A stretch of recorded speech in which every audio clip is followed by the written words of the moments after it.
You're talking about how you started out your career and Joe Montana was an icon, and then when you ended, you were an icon yourself. I was wondering how that really, I know it was a process, but were there specific moments when things changed where you could, where you had that credibility? I appreciate that. I think the first place I had to change was within myself. For a long time, I thought I was chasing, I don't know what the Disney story it is where they chase around, the tiger's chasing something and he turns to butter. I mean, they go so fast, it's like you're just chasing your tail, like you just run around.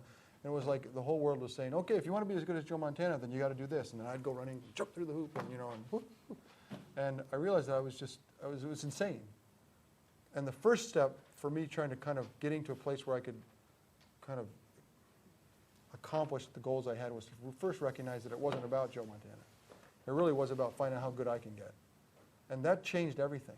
It made my whole life, why I did what I did, changed. My incentive was different. And then once I realized that really the goal was to see how good I could get. I might be horrible, but I'm going to find out how good I am. And that's all I really want to know.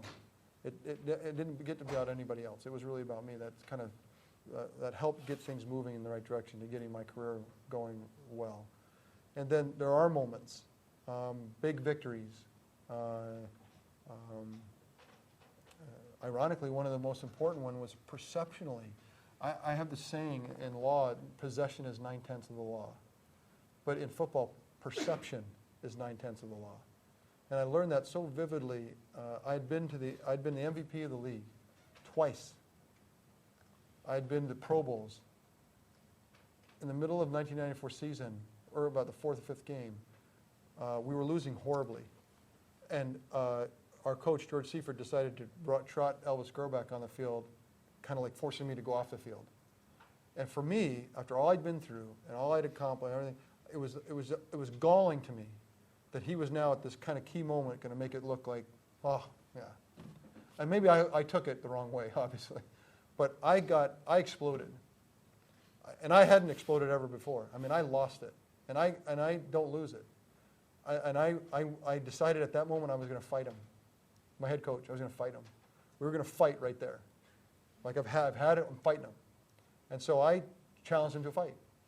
And so he wouldn't turn around. Like he was acting like he was watching the game, and I was behind him, and I was saying things and doing things. And I didn't realize, I was so lost in it that I forgot that millions were watching on TV. And, but I'm yelling at him and calling him names and telling him to turn around, and, if you got any guys, you turn around, you chicken, just anything I could get him to fight me. And, he's not going to fight me on national TV, But I would have fought him. I had lost it. I was fighting. My hands were out ready to fight. So anyway, what happened out of that was all week long, the stories became Steve Young, our fiery leader. He's our fiery leader.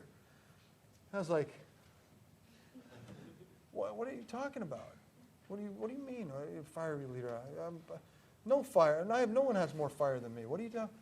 But I'd put it in a way that no one saw it. All of a sudden, by emoting it, people were like, oh.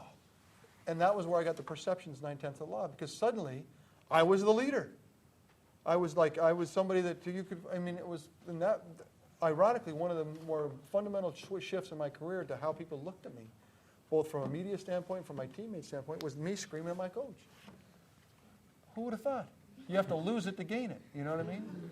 But I just remember that as, some of those weird things that, if you think that you're a fiery leader, that's not necessarily the case.